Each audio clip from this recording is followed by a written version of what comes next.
Bismillahirrahmanirrahim. Assalamualaikum warahmatullahi wabarakatuh.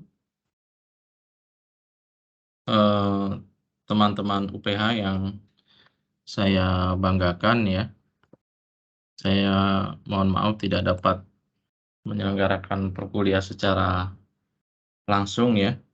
Namun demikian, saya mencoba menyampaikan eh, beberapa hal yang perlu teman-teman ketahui ya di pertemuan kedua ini.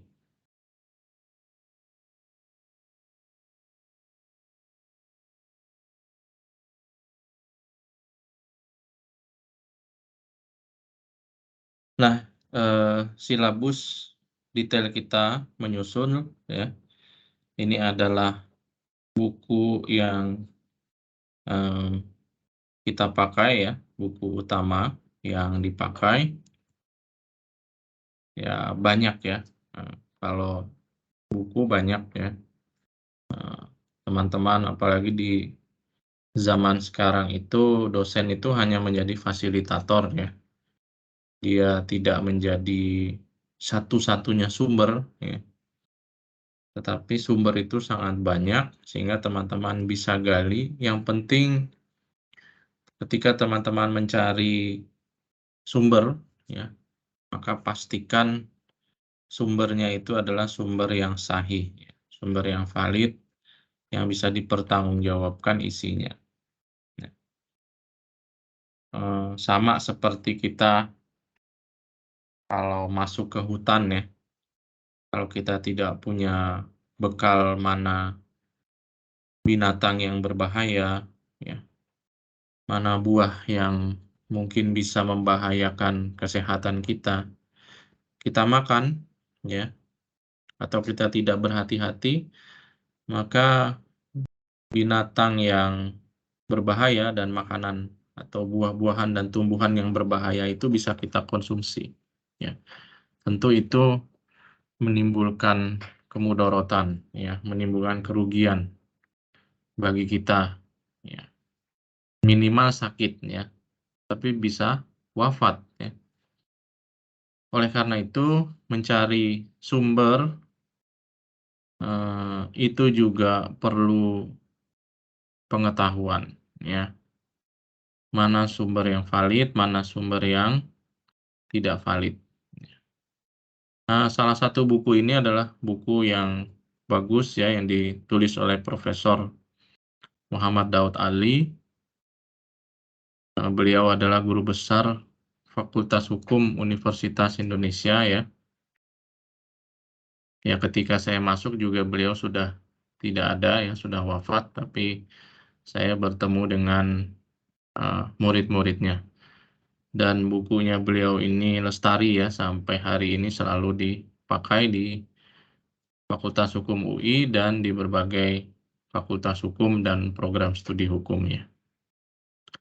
Buku ini bisa didapatkan di berbagai toko online ya, atau teman-teman mau datang ke toko-toko buku terdekat, insya Allah ada ya, atau pesan langsung dari penerbitnya juga bisa ya.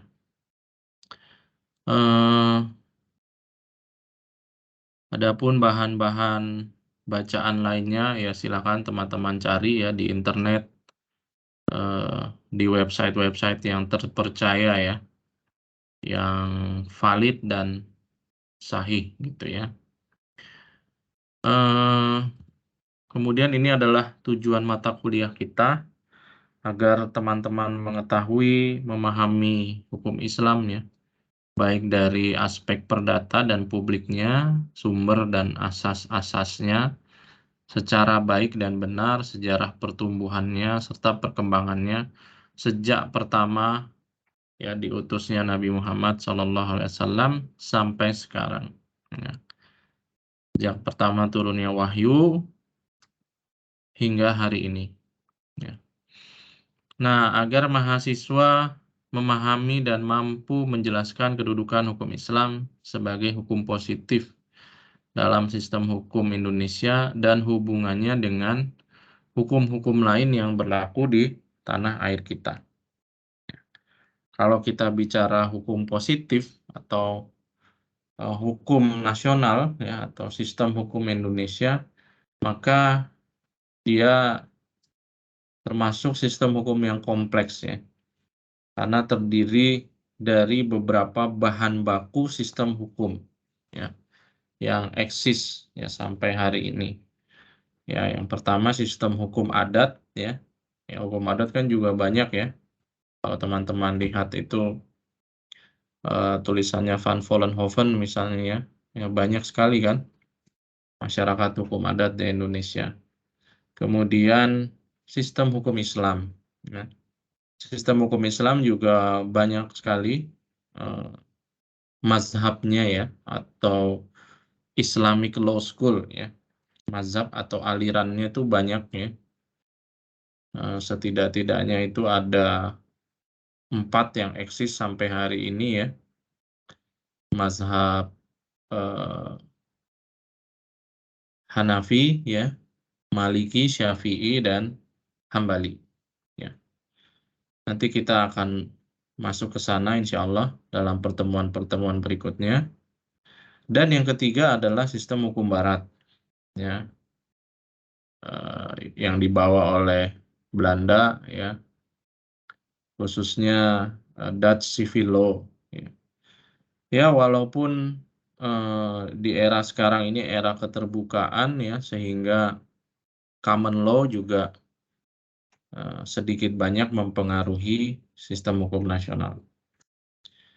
Kemudian yang ketiga, harapannya teman-teman mahasiswa dapat memahami hukum Islam dan mampu mengkaji permasalahan kontemporer yang dihadapi. Ya, permasalahan kontemporer itu permasalahan zaman now gitu ya, yang di zaman terdahulu tidak ada gitu. Ya, hari ini misalnya, ini sebagai contoh aja ya, ada yang namanya cryptocurrency, ada yang namanya Bitcoin. Ya, itu bagaimana sih umat Islam itu berinteraksi dengan Bitcoin? Ya, bagaimana jika ada transaksi menggunakan cryptocurrency misalnya? Ya, bagaimana sih kita berbisnis menggunakan media e-commerce ya? Bagaimana sih kita apa namanya invest di pasar modal gitu ya? Nah, itu kan permasalahan-permasalahan yang perlu dikaji ya. Ya, memang kalau di aspek hukum bisnis itu sangat cepat ya, sangat cepat sehingga hukum Islam perlu menjawab ya terkait dengan kebolehannya. Apakah halal, apakah haram, kemudian bagaimana akad-akadnya ya. Eh, ini penting ya bagi pelaku usaha dan juga kita sebagai investor atau nasabah gitu ya. Nah, ini adalah kerangka dasar agama dan ajaran Islam ya.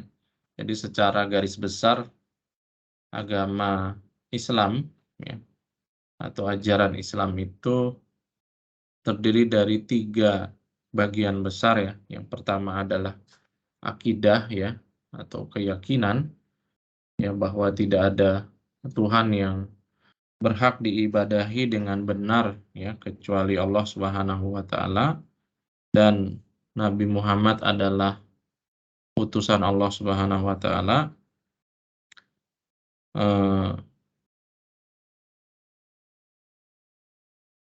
Kemudian kalau dalam konsep keimanan seorang muslim ya, ada yang namanya rukun iman dan rukun Islam ya. Nah, apakah rukun ya? Rukun itu apa sih? Ya, kalau mahasiswa eh, kelas yang lalu ya bilang rukun itu damai katanya. Iya. Iya betul ya. Salah satu makna rukun itu damai, tapi bukan rukun itu yang kita maksud di sini. Ya. Rukun itu kalau dia tidak ada, maka tidak bisa disebut sesuatu itu. Ya, maksudnya begini ya. Misalnya meja ya. Meja itu kan ada triplek ya, ada kayu ya, ada besi ya yang menyangga. Ya, besinya 2 lagi ya, minimal. Ya, besi 1 bisa juga, tapi kan oglek ya. Nah, kalau misalnya eh, tidak ada besinya, ya, hanya kayu begitu, kita tidak sebut itu meja, ya kan?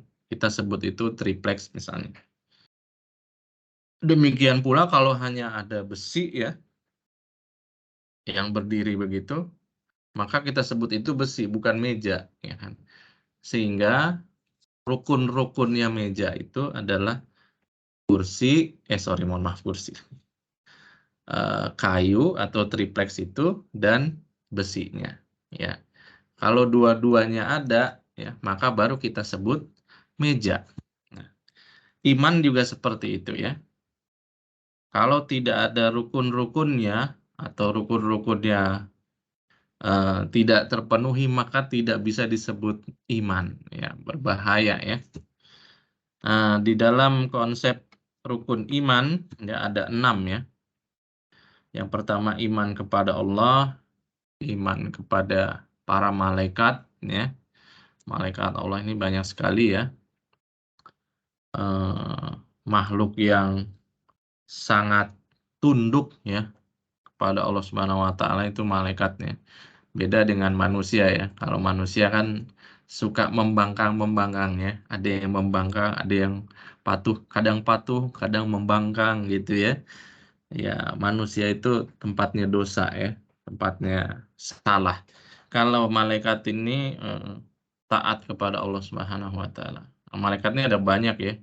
Ada yang menjaga surga, ada yang menjaga neraka, ada yang berdiri di samping kanan kiri kita mencatat amal perbuatan ya, ada yang menyampaikan wahyu ya, seperti Gabriel itu ya atau Jibril ya.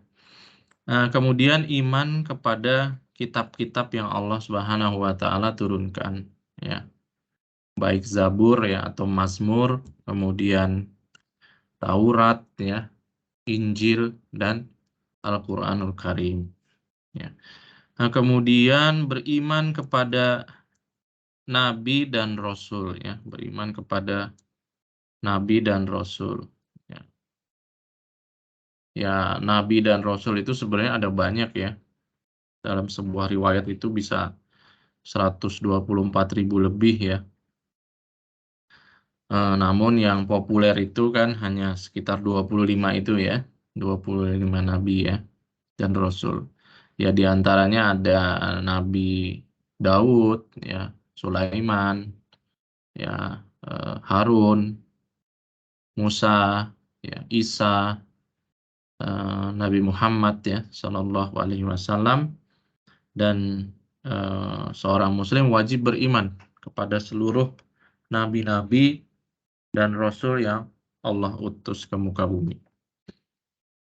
Kemudian yang kelima, beriman kepada hari kiamat ya atau hari akhir, bahwa memang dunia ini nggak selamanya ya, ada akhirnya. Nah, nanti ujungnya itu ada pengadilan akhir ya. Nah, kalau kita di Fakultas Hukum ini biasa berinteraksi dengan dunia persidangan ya, maka sampai hari terakhir nanti ya, di hari kiamat tuh kita juga berhadapan dengan persidangan. Namun persidangan akhirat itu hakimnya tunggal ya, yang Maha Agung, ya Allah Subhanahu wa taala. Tidak ada lawyer, tidak ada jaksa ya. Nah, kemudian yang terakhir adalah iman kepada qada dan qadar ya. Takdir, ketentuan Allah yang menyenangkan ataupun yang kita anggap kurang menyenangkan ya. Ya, misalnya kita kehilangan orang yang kita sayangi atau barang yang kita cintai, itu ya. Pasti ada hikmah di balik setiap kejadian yang Allah takdirkan. Walaupun kita sudah berusaha, kita sudah berdoa gitu ya. tapi kehilangan itu suatu keniscayaan ya. Ya, orang-orang yang kita cintai misalnya orang tua, ya, anak, ya, eh, pasangan ya, suami istri. Bagaimanapun mereka semua akan kembali kepada Allah. Ya, kita juga akan kembali kepada Allah. Atau barang-barang yang kita cintai ya, motor, mobil, handphone, laptop ya. Kayaknya udah kita jaga baik-baik kok tetap hilang. Udah kita jaga baik-baik kok tetap baret gitu ya. Jatuh. Ya, padahal kita udah, kalau istilahnya orang Jawa tuh udah alon-alon gitu ya. Sudah pelan-pelan memperlakukan barang yang kita cintai. Bahkan kadang-kadang kita lebih cinta barang-barang yang kita miliki daripada diri kita sendiri ya. Nah, itulah apa namanya? Hikmah ya, hikmah-hikmah di balik kejadian. Nah, kemudian ada tuh 6 ya, rukun iman ada 6. Nah, yang kedua adalah rukun Islam ya. Rukun Islam. Rukun Islam itu ada 5 ya. Rukun Islam ada 5. Yang pertama mengucapkan 2 kalimat syahadat ya, la ilaha illallah Muhammadar Rasulullah. Tidak ada Tuhan yang berhak diibadahi dengan benar kecuali Allah dan Nabi Muhammad adalah utusan Allah. Gitu ya. Kemudian mendirikan sholat ya, yang 5 waktu itu. Kemudian membayar zakat ya, berbagi dengan eh, fakir miskin ya. Kemudian menjalankan puasa di bulan Ramadan ya, ya. Kemudian mengerjakan haji jika mampu. Ya, itu rukun iman dan rukun Islam ya. Rukun iman ada 6, rukun Islam ada 5. Nah, kalau di Fakultas Teologi itu biasa dibahas masalah akidah ya, keyakinan. Maka kalau di Fakultas Hukum itu kita masuk di bagian yang kedua ini, syariah ini ya. Syariah itu ada ibadah, ada muamalah. Jadi ada yang dia merupakan aspek ritual ya, dengan Allah Subhanahu wa taala ya, misalnya sholat ya, kemudian berpuasa ya. Tapi ada juga yang memiliki aspek muamalah. Nah, muamalah ini artinya apa namanya? Hubungan hukum antar person ya, antar orang dengan orang lain, orang dengan badan hukum ya, orang dengan lingkungannya, orang dengan hewan, orang dengan benda, orang dengan alam sekitarnya. Nah, itu muamalah ya. Nah, Fakultas Hukum itu stressingnya di sini ya. Penekanannya itu di bagian muamalah ini. Kemudian yang ketiga adalah akhlak atau budi pekerti atau moral gitu ya. Nah, tiga bagian ini merupakan satu kesatuan yang tidak bisa dipisahkan, sehingga ketika kita nanti membahas hukum Islam ya, dengan stressing di muamalah ini pasti ada kaitannya dengan akidah, dengan syariah, dan dengan akhlak ya. Kemudian ini adalah alasan-alasan mengapa hukum Islam masuk dalam kurikulum Fakultas Hukum ya. Yang pertama adalah alasan sejarah.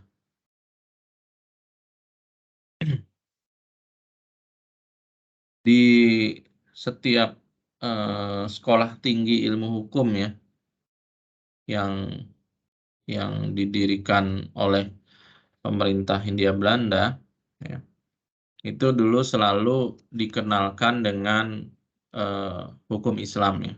Walaupun dulu itu namanya bukan hukum Islam ya. Kalau dulu itu namanya Muhammadan Sreh ya, atau Muhammadan Law ya, atau Muhammadanism gitu ya.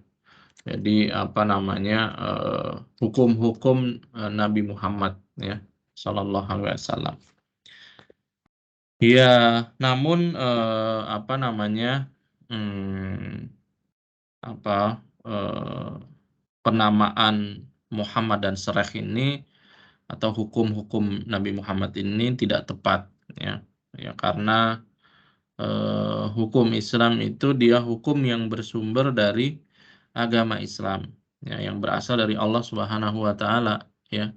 Sehingga Allah lah yang menjadi pusat segala-galanya. Ya, Nabi Muhammad itu hanya messenger, ya, hanya apa namanya? Utusan, ya, penyampai risalah. Sehingga pokok-pokok hukum itu berasal dari Allah Subhanahu wa taala. Ya, makanya di kemudian hari dikoreksi, ya. Bukan lagi Muhammadan Syrah atau Muhammadan Slow atau Muhammadanism, tetapi Islamic law, ya, atau hukum Islam gitu, ya. Makanya di fakultas hukum di berbagai belahan dunia, ya, termasuk di Eropa, ya, pasti dikenalkan dengan mata kuliah ini, ya, eh, Islamic law gitu, ya, atau Islamic jurisprudence. Nanti kita lihat bedanya, ya. Kemudian itu alasan sejarah. Alasan penduduk, ya, mayoritas masyarakat Indonesia mengaku beragama Islam, ya. Ya, mungkin 85-87%, ya, mereka mengaku beragama Islam, sehingga pasti teman-teman, ya, yang tinggal di Indonesia sedikit banyak, ya, berinteraksi dengan orang-orang Islam dan hukum-hukumnya, gitu, ya. Sedikit maupun banyaknya, ya. Baik yang aspeknya sangat private, yang sangat perdata, gitu, ya. Seperti misalnya penggunaan hijab, gitu, ya, sholat ke masjid, ya, berhari raya, ya, kemudian meningkat lagi misalnya akad nikah, gitu, ya. Kemudian meningkat lagi misalnya akad transaksi dalam bisnis, ya, dengan perbankan syariah misalnya. Itu ada akad-akad syariah, gitu, ya. Kemudian dari aspek-aspek publiknya juga seperti itu, ya. Apa namanya?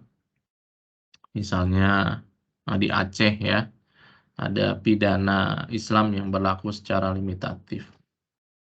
Ada mahkamah syariah, ya, pasti ada interaksi dengan Islam dan hukum Islam, ya, dengan orang-orang Islam dan hukum Islam, sedikit maupun banyaknya, ya. Nah, kemudian yang ketiga adalah alasan yuridis, ya. Jadi hukum Islam itu ada yang berlaku secara normatif, ada yang berlaku secara formal yuridis. Nah, hukum Islam yang berlaku secara normatif itu mempunyai sanksi kemasyarakatan, ya, jika normanya dilanggar. Nah, kuat atau tidaknya sanksi kemasyarakatan tersebut, ya, itu tergantung pada kesadaran umat Islam, ya, akan norma-norma hukum yang bersifat normatif itu. Jadi norma-norma hukum yang bersifat normatif ini tidak masuk dalam peraturan perundang-undangan, ya. Contohnya misalnya sholat, ya, puasa, ya, nggak ada kan undang-undang sholat, undang-undang puasa tuh nggak ada, ya. Nah, kemudian ada hukum Islam yang berlaku secara formal yuridis, ya. Secara formal yuridis itu artinya hukum Islam yang menjadi bagian dari hukum positif, ya, karena masuk di dalam peraturan perundang-undangan. Ya, contohnya hukum atau undang-undang perkawinan misalnya, ya. Ada kompilasi hukum Islam misalnya yang diterbitkan melalui instruksi Presiden tahun 91, ya.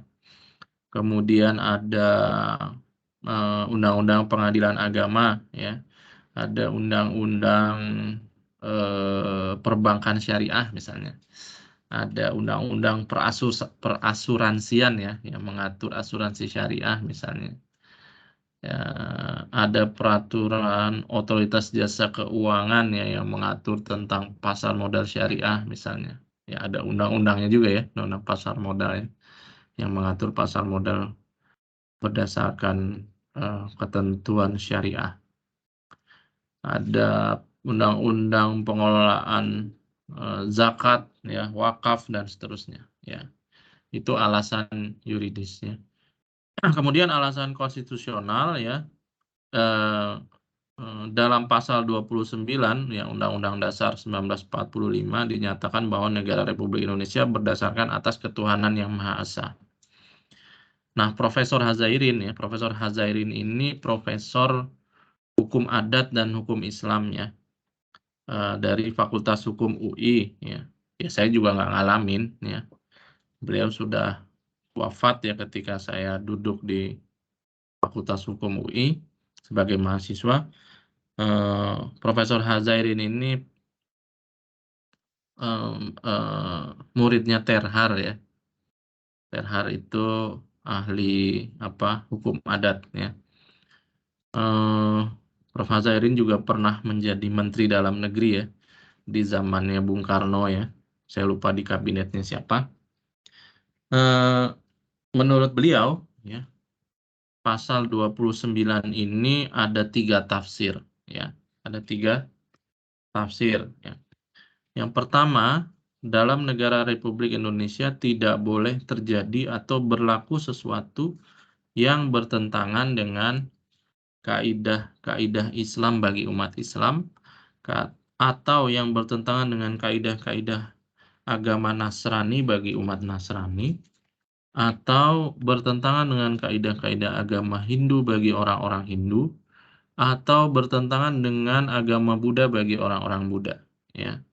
Jadi ini berarti bahwa di dalam negara Republik Indonesia tidak boleh diberlakukan atau tidak boleh ada ketentuan hukum yang bertentangan dengan norma-norma hukum agama, gitu ya, dan norma kesusilaan bangsa Indonesia. Kemudian yang kedua, ya, negara Republik Indonesia wajib menjalankan syariat Islam bagi orang Islam, syariat Nasrani bagi orang Nasrani, syariat Hindu bagi orang-orang Hindu. Sekedar menjalankan syariat tersebut memerlukan perantaraan kekuasaan negara. Ya. Kalau butuh perantaraan kekuasaan negara, negara harus hadir. Makanya negara hadir misalnya di dalam pengelolaan zakat, ya kan? Negara hadir dalam pengelolaan wakaf, ada Badan Wakaf Indonesia. Negara hadir dalam penyelenggaraan ibadah haji misalnya, ya, dan lain sebagainya. Nah, kemudian yang ketiga, tafsir yang ketiga ya, syariat yang tidak memerlukan bantuan kekuasaan negara untuk melaksanakannya karena dapat dijalankan sendiri oleh setiap pemeluk agama yang bersangkutan menjadi kewajiban pribadi pemeluk agamanya itu sendiri ya, menjalankannya menurut agamanya masing-masing ya. Makanya misalnya sholat, puasa itu nggak ada undang-undangnya kan ya, itu diserahkan kepada individu masing-masing gitu ya, nggak perlu bantuan negara, kita bisa sholat gitu kan. Nah, kemudian yang ke berapa nih? 1, 2, 3, 4, 5. Yang kelima ya, sebagai bidang ilmu, hukum Islam itu sudah lama dipelajari secara ilmiah.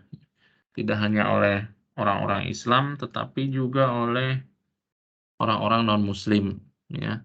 Jadi orang-orang Barat itu khususnya ya, karena ada interaksi dengan kaum Muslimin ya baik dalam kondisi damai maupun kondisi perang gitu ya, selama abad-abad awal gitu ya, datangnya Islam, kemudian abad pertengahan, akhirnya orang Eropa itu mempelajari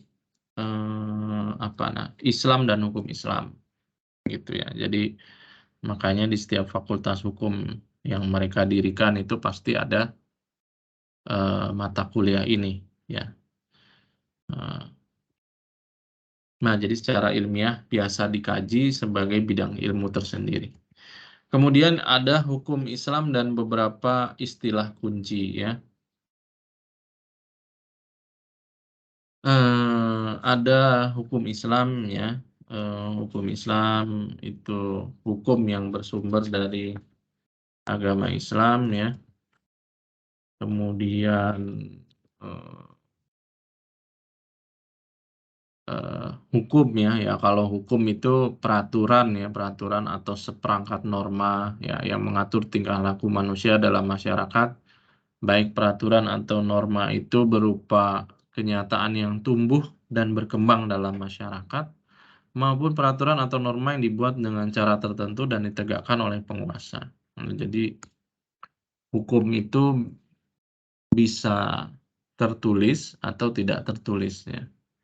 Bisa hukum yang hidup di masyarakat, the living law. Nah, hukum Islam ini ya termasuk hukum yang hidup di masyarakat. Walaupun misalnya dia tidak diadopsi dalam peraturan perundang-undangan, tetapi dia dijalankan ya oleh masyarakat. Sepanjang itu tidak memerlukan kekuasaan negara ya. Kemudian hukum ya. Hmm, Hukum ini ya, norma atau kaidah ya. Norma atau kaidah ya, atau tolak ukur, patokan, pedoman yang digunakan untuk menilai tingkah laku atau perbuatan manusia dan benda, ya. Nah, kalau ahkam ini bentuk jamaknya ya, bentuk jamaknya dari hukum ya. Kemudian adalah kanun ya, kanun ini peraturan perundang-undangan. Nah, hukum Islam itu bisa dibagi dalam hukum taklifi dan hukum wadai ya. Hukum taklifi itu al-ahkam al-khamsah ya, hukum-hukum yang 5 ya. Ada yang boleh, ada yang sunnah, ada yang makruh, ada yang wajib, ada yang haram ya. Boleh ya, boleh itu ya kalau dilakukan, eee, ya netral aja ya boleh itu ya. Silakan aja dilakukan gitu ya. Misalnya kita mau pakai, baju batik, mau pakai gamis ya, mau pakai baju koko, mau pakai jas, mau pakai kemeja ya, bebas ya, boleh. Warnanya mau hijau, mau hitam, mau ungu, mau biru ya, boleh. Nah, kemudian sunnah, sunnah itu sesuatu yang kalau dia dilakukan dia mendatangkan manfaat ya, mendatangkan kebaikan ya di dunia maupun di akhirat gitu. Sementara kalau ditinggalkan ya tidak apa-apa gitu ya. Nah, contohnya misalnya kita punya kelebihan harta ingin kita bagikan kepada orang yang membutuhkan ya. Ya boleh kita mendapatkan kebahagiaan ya kan, makanya kita kan bahagia ya kalau bisa membantu orang itu.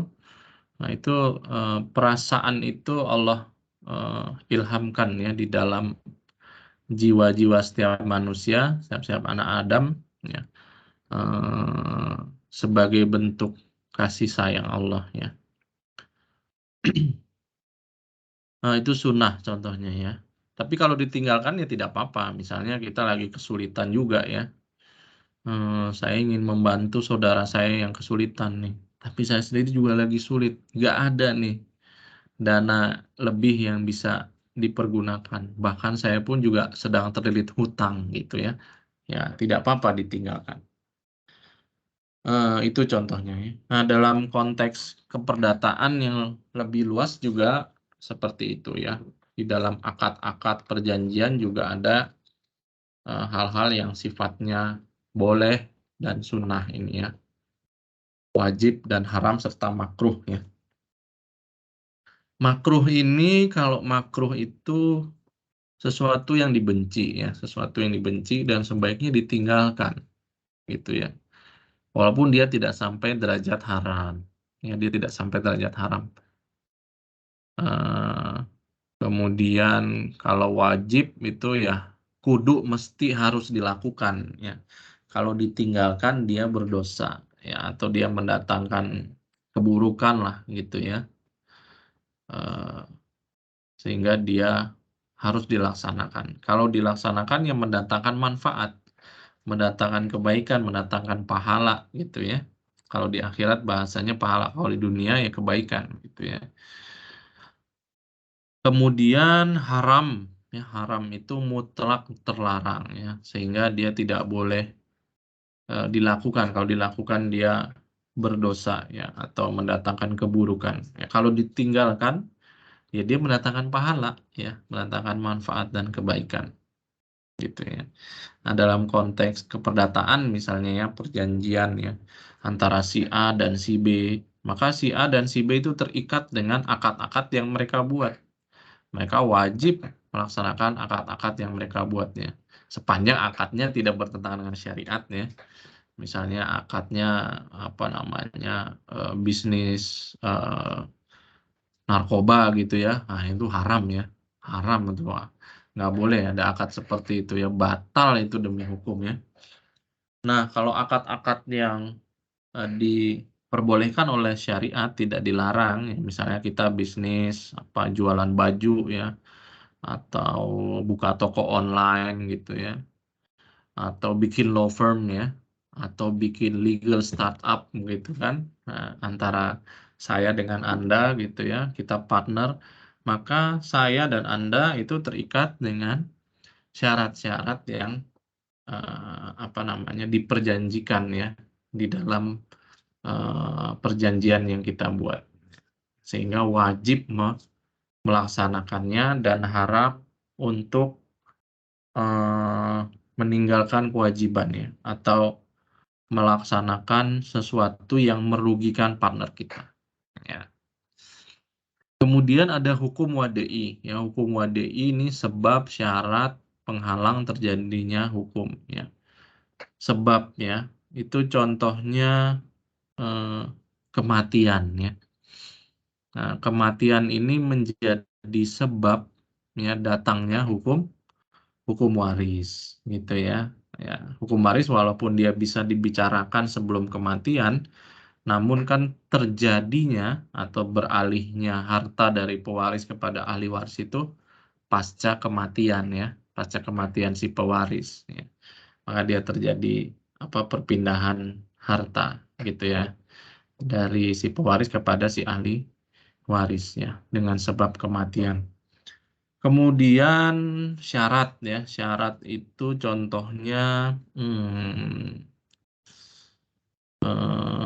zakat ya. Jadi seorang muslim itu wajib mengeluarkan zakat ya kalau dia setidak-tidaknya terpenuhi dua syarat ya. Syarat jumlah ya, ada jumlah tertentu ya, dan ada waktu tertentu ya, biasanya 1 tahun ya, jumlahnya biasanya 85 gram emas misalnya. Nah kalau dalam 1 tahun seorang muslim itu eh, ya setelah dihitung pengeluaran lain-lain ya selama 1 tahun mendapatkan harta atau pendapatan itu setara dengan 85 gram emas, maka dia harus dikeluarkan zakatnya ya 2,5% aja gitu ya, untuk apa namanya membersihkan hartanya. Jadi di di dalam harta yang Allah titipkan itu ada hak-hak orang miskin. Kemudian yang ketiga penghalang ya, penghalang terjadinya hubungan hukum ya. Contohnya keadaan gila ya, orang yang mengalami apa namanya sakit jiwa ya, sakit jiwa yang parah gitu ya, atau gila ya, dia terhalang ya untuk melakukan tindakan atau hubungan hukum gitu ya. Atau anak-anak yang belum dewasa dia tidak dikenakan beban syariat ya. Makanya orang gila, anak-anak itu yang belum dewasa itu tidak dikenakan beban-beban syariat. Misalnya tidak wajib sholat gitu ya. Atau orang yang sudah pikun gitu ya. Nenek-nenek gitu ya misalnya. Makanya nenek-nenek itu kan boleh ya terlihat sebagian auratnya ya, karena sudah pikun ya, sudah pikun ya, kemudian sudah uzur gitu ya. sudah tua ya, sehingga hukum-hukum yang tadinya itu terbebani di atas mereka sehingga menjadi terhalang ya. Kemudian ini adalah istilah kunci yang utama ya, ada syariah dan ada fikih. Ya, kalau dalam kepustakaan hukum barat itu biasa dikenal dengan Islamic law ya, atau syariah. Nah, syariah ini seperangkat norma ilahi yang mengatur hubungan manusia dengan Allah, manusia dengan dirinya sendiri, manusia dengan manusia lain dalam masyarakat, manusia dengan benda dan lingkungan hidup ya. Dan semuanya ini ada di dalam Al-Quran dan hadis Nabi. Ya, hadis itu perkataan perbuatan Nabi yang dibukukan di dalam kitab-kitab hadisnya. Kalau Quran itu firman Allah. Kemudian fikih. Ya, fikih ini dikenal juga sebagai Islamic jurisprudence ya. Kalau dalam kepustakaan hukum barat ya disebut Islamic jurisprudence. Ya, walaupun kalau dalam bahasa Indonesia ya syariah dan fikih ini suka disamakan ya, dua-duanya dianggap hukum Islam begitu ya, walaupun sebenarnya bisa dibedakan ya, bisa dibedakan. Nah, kalau fikih ini dia adalah human interpretation ya, pemahaman manusia yang memenuhi syarat untuk melakukan ijtihad ya, upaya sungguh-sungguh terhadap syariah ya, memecahkan problematika yang dihadapi masyarakat. Ya, problematika hukum, politik, ekonomi, sosial itu kan berkembang terus ya. Sehingga dia butuh apa ya? Butuh eh, eh, jawaban gitu ya dari para ahli ya, menggunakan akalnya dan pengetahuannya tentang syariah untuk melakukan ijtihad. Gimana nih hukumnya gitu ya. Ya misalnya hari ini ada eutanasia, ada bayi tabung tuh gimana sih hukumnya? Zaman Nabi kan nggak ada ya. Zaman Nabi dan para sahabat kan nggak ada ya bayi tabung misalnya. Nah, itu gimana sih hukumnya? Ya, bagaimana bayi tabung yang boleh, mana yang tidak boleh gitu ya. Nah, kalau di Barat tuh biasa tuh nggak jelas siapa bapaknya, siapa ibunya gitu ya, tidak terikat perkawinan boleh gitu ya. Jadi mendapatkan, mohon maaf ya, misalnya mendapatkan apa namanya sperma dari laki-laki tertentu gitu ya. Kemudian nanti eh, apa namanya embrionya itu kalau jadi ya bertemu dengan sel telur, embrionya dititipkan di rahim wanita lain gitu ya, yang kita juga nggak kenal gitu ya. Makanya kalau di barat itu kan biasa ya, nggak jelas nih siapa bapaknya, siapa ibunya gitu ya, atau terputus ya, kekeluargaannya itu jalur kekerabatannya terputus ya, karena di samping apa namanya perilaku seks bebas juga ya, kumpul kebo di sana kan ini ya tinggi ya, artinya sudah menjadi habit gitu. Bahkan apa namanya, kalau Indonesia ini kan perkawinan tuh sakral ya. Jadi orang yang mau berumah tangga dia terikat dalam perkawinan ya, harus ada akad nikahnya ya. Kalau orang Barat itu ya nggak perlu ya, mereka pikir nikah tuh nggak perlu gitu ya. Nah, udah yang penting kumpul-kumpul aja, ntar punya anak gitu ya. Eh, Bahkan di beberapa kasus itu kalau teman-teman pernah nonton Netflix ya, ada dokter itu ya, ya mohon maaf ya, ada dokter yang menyebarkan spermanya ya ke wanita-wanita yang sulit untuk hamil gitu ya. Sehingga setelah, makanya di sana kan ada aplikasi itu ya, melacak DNA ya, melacak melacak DNA itu. Nah, dari aplikasi itu ketahuan tuh ternyata dari satu apa namanya ini based on true story ya. Jadi dari satu kota itu ternyata dokter ini ya punya anak-anak tanda kutip ya, anak biologis yang banyak gitu ya. Ya hal seperti ini yang harusnya tidak boleh terjadi ya, kalau di dalam hukum Islam kan haram ya. Nah, apa harus jelas ya, mereka terikat dalam perkawinan gitu ya, suami istri yang terikat dalam perkawinan, dan yang boleh melakukan bayi tabung juga antara suami istri itu. Spermanya harus dari suami yang sah dan rahimnya juga harus dari istri yang sah gitu ya.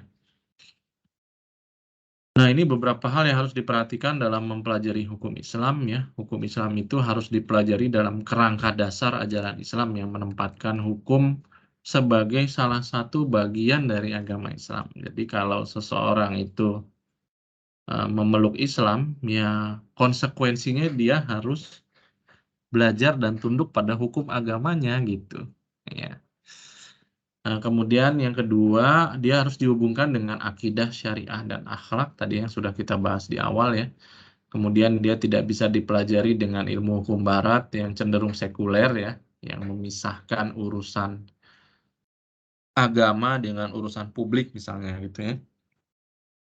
Ya udah agama di sudut-sudut ruang ibadah aja gitu. Nah, sementara kalau hukum Islam tidak seperti itu karena ada aspek-aspek publiknya juga kan.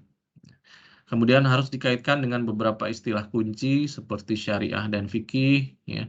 Kemudian mengatur seluruh tata hubungan manusia baik dengan Tuhan, dengan dirinya sendiri, dengan manusia lain dalam masyarakat dan benda yang ada di sekitarnya serta alam semesta, serta dikaji dan dipelajari dengan menggunakan metodologi hukum Islam sendiri yang disebut dengan usul fikih. Nah, usul fikih ini kita nggak akan masuk dalam ya, karena ini materi lanjutan ya.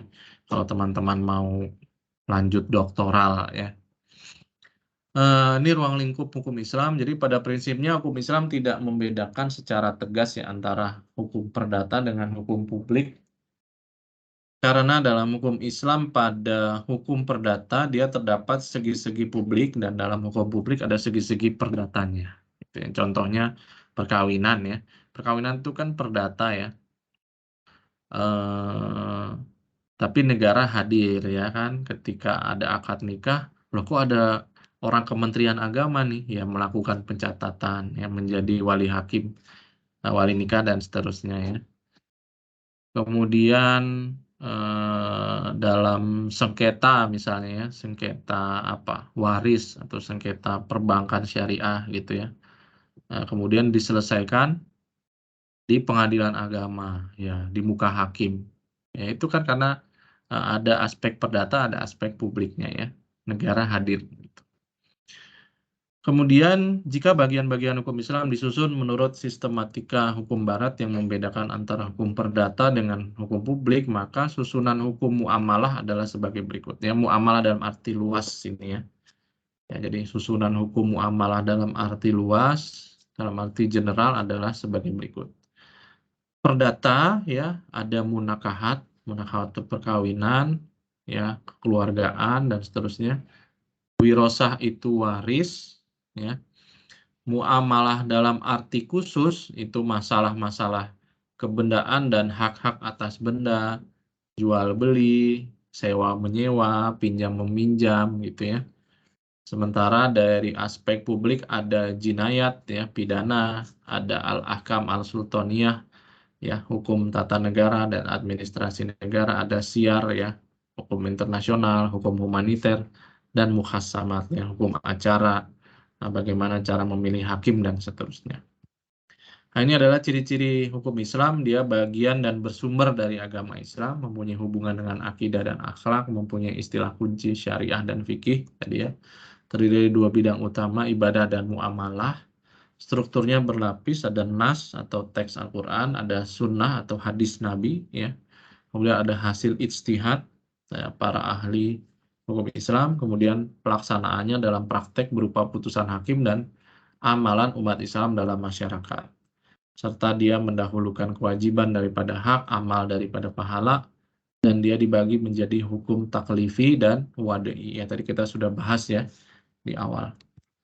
Kemudian ini adalah tujuan hukum Islam menurut Abu Ishaq Asy-Syatibi, ya tujuan hukum Islam menjaga 5 hal ya, menjaga agama, menjaga jiwa, menjaga akal, menjaga keturunan, menjaga harta. Ya makanya kan ada larangan menyakiti non-muslim misalnya, ya yang terikat dengan perjanjian dengan kaum muslimin, gitu ya. Larangan ketika perang itu misalnya nggak boleh merusak gereja, merusak sinagog, ya nggak boleh membunuh pemuka agama, pastor, pendeta tuh nggak boleh, gitu ya. Wanita, anak-anak nggak boleh ya dibunuh. Jadi yang boleh diperangi itu hanya kombatan ya, tentaranya gitu. Nah, kemudian ada larangan membunuh gitu ya, menjaga akal ada larangan minum minuman keras, menjaga keturunan ada larangan zina, menjaga harta ada larangan mencuri, korupsi, ya, mengambil hak orang lain dan seterusnya. Nah, dari segi tujuannya, hukum Islam dapat dilihat dari dua segi, dari pembuat hukum ya, Allah Subhanahu wa taala, dan Nabi Muhammad ya, Rasulnya Nabi Muhammad SAW, serta kita sebagai pelaku hukum ya. Baik, teman-teman, saya kira itu ya pertemuan kita pada hari ini. Eh, saya yakin teman-teman banyak pertanyaan ya, ingin banyak hal yang ditanya. Insya Allah kita akan bertemu lagi di kesempatan berikutnya. Silakan disimpan dulu pertanyaannya. Nanti kita akan diskusikan insya Allah pada pertemuan yang akan datang. Billahi taufik wal hidayah. Wassalamualaikum warahmatullahi wabarakatuh.